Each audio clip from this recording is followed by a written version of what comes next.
बीच एक और बड़ी खबर, इजराइल अराक परमाणु कॉम्प्लेक्स पर हमला कर सकता है। ये बहुत बड़ी खबर है। अराक परमाणु कॉम्प्लेक्स पर हमला कर सकता है और इजराइल ने उससे पहले चेतावनी दी है। जो अराक शहर में रहने वाले लोग हैं उन्हें इलाका खाली करने की चेतावनी दी है। इजराइल ने कहा है कि अराक और खांडब शहरों से आप तुरंत निकल जाए। अराक खांडब में खतरा पैदा हो सकता है क्योंकि परमाणु कॉम्प्लेक्स पर अगर हमला होता है, रेडिएशन लीक का खतरा सबसे ज्यादा यहां पर होता है। ईरान के परमाणु ठिकाने पर हमला संभव है। कई सारे परमाणु ठिकाने हैं जिस पर हमले की योजना है।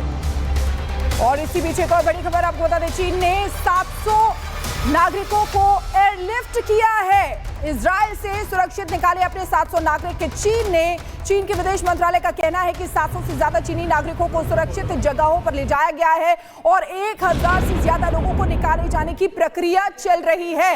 मंत्रालय ने कहा कि ईरान और इजराइल के बीच चल रही जंग में अब तक कोई भी चीनी नागरिक नहीं मारा गया, जो जानकारी मिली है। तो देखिए किस तरीके से इवैक्यूएट किया जा रहा है वहां से चीनी नागरिकों को। अभी तक जो जानकारी मिली है कि 700 से ज्यादा चीनी नागरिकों को एयरलिफ्ट किया गया है। 1000 से ज्यादा लोगों को निकाले जाने की प्रक्रिया चल रही है।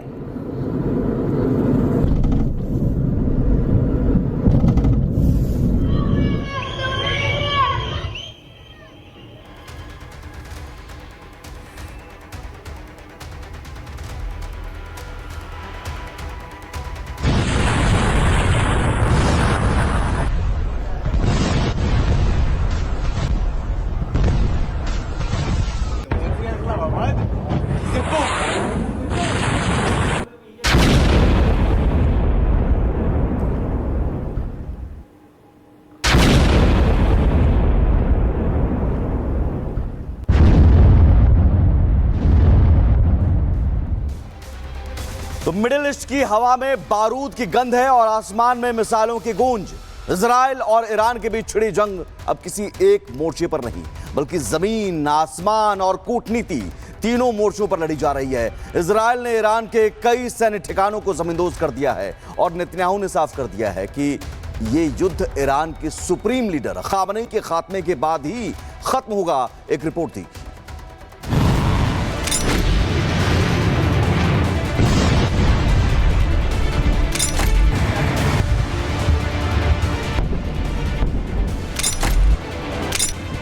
बम, गोला, असलहा और बारूद। खतरनाक हुआ इजराइल ईरान युद्ध। इजराइल और ईरान एक दूसरे को खत्म करने पर तुले हैं। दोनों ही देश एक दूसरे पर जानलेवा हमला कर रहे हैं। तेहरान से लेकर तेल अवीव तक आग के शोले, धमाकों की आवाज और दूर दूर तक धुएं का गुबार नजर आ रहा है और बम मिसाइलों के धमाकों में दब जा रही है मासूम लोगों की चीखें। वहीं अमेरिका की धमकी का ईरान पर कोई असर नहीं दिखाई दे रहा और वो खुलकर इजराइल पर हमले कर रहा है।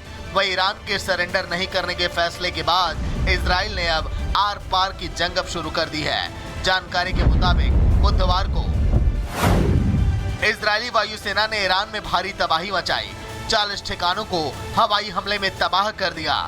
इजराइल ने ईरान के पावर प्लांट, सैन्य ठिकानों, परमाणु संयंत्रों और एयरबेस पर हमला किया।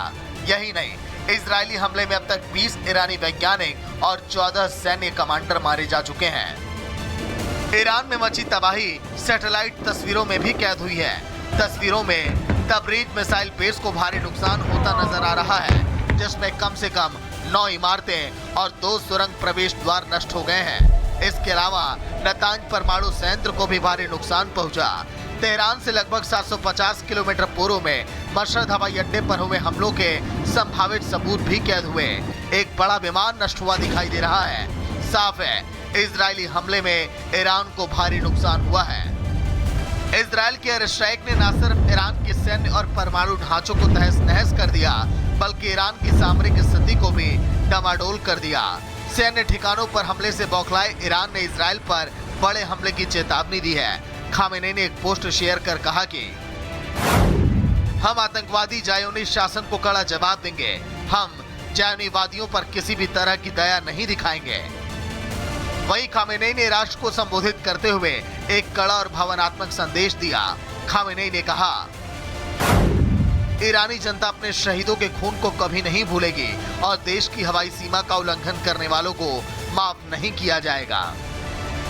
सूत्रों के मुताबिक खामेनेई के संबोधन के तुरंत बाद इजराइल ने लाविजान पर मिसाइल दागी, जिसमें खामेनेई बाल बाल बच गए। इस हमले से साफ है कि इजराइल अब सीधा खामेनेई को निशाना बना रहा है ताकि इस युद्ध को जल्द से जल्द अब खत्म किया जा सके। ईरान इस समय तीनों मोर्चे पर घर चुका है, सैन्य रूप से, कूटनीतिक रूप से और आंतरिक रूप से। सवाल ये है कि क्या ईरान वापसी कर पाएगा? क्या ये हमला उसकी शक्ति के पतन की शुरुआत है? Bureau report, Republic Bharat. तो खामेनेई चारों मोर्चों पर गिर चुके हैं। भले ही वो कह रहे हैं कि सरेंडर नहीं करेंगे, लेकिन खतरे के बादल मंडरा रहे हैं ईरान पर। 5 बड़े बादल जो हैं खतरे के, वो क्या क्या हैं, सबसे पहले आपको बताते हैं। सबसे पहला जो परमाणु कार्यक्रम है, जिसकी वजह से ये जंग जारी है। खतरा नंबर 1, परमाणु कार्यक्रम ठप हो जाएगा और पूरी तरह से जब तक ठप नहीं होगा तब तक जंग जारी रहेगी। सेना का बिखराव खतरा नंबर 2, और ये बहुत हद तक ईरान को तोड़ देगा। आंतरिक अस्थिरता की स्थिति बनती जा रही है और बन सकती है। अंतर्राष्ट्रीय अलगाव, कई मुस्लिम देशों ने भी अब तक साथ नहीं दिया ईरान का। और खतरा नंबर 5, भविष्य कैसा होगा, भविष्य की अनिश्चितता। तो ये ईरान पर खतरे के 5 बादल मंडरा रहे हैं। इस बीच एक और बड़ी खबर आ रही है, शिखा बताएंगी। शिखा। बिल्कुल सुमित, इस बीच बड़ी खबर अपने दर्शकों को बताते हैं। इजरायली सेना आईडीएफ ने एक वीडियो जारी किया है जिसमें ये बताया गया है कि ईरान के अफसरों को मार गिराने का दावा इस वीडियो में किया गया है। तो देखिए, इजरायली सेना आईडीएफ जिसने वीडियो जारी किया है ईरान के अफसरों को मार गिराने का दावा, क्योंकि शुरू में ही जब हमला किया गया था उस समय ही बात सामने आ रही थी कि कई टॉप लीडर्स जो है ईरान के, कई सैन्य कमांडर्स ईरान के, जिनको मार गिराया गया है।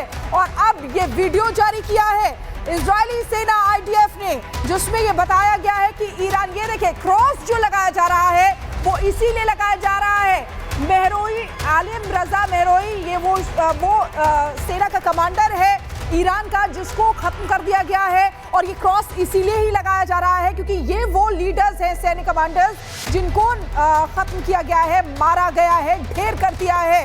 तो देखिए, एक के बाद एक, 1 2 3 4 5 नहीं बल्कि कई कमांडर्स, 10 कमांडर्स से भी ज्यादा जिनको ढेर कर दिया गया है। तो इजरायली सेना आईडीएफ ने ये वीडियो जारी किया है जिसमें आप देख सकते हैं मार गिराने का दावा, यानी कि सबूत के तौर पर यह वीडियो जारी किया गया है इजरायली सेना आईडीएफ की तरफ से।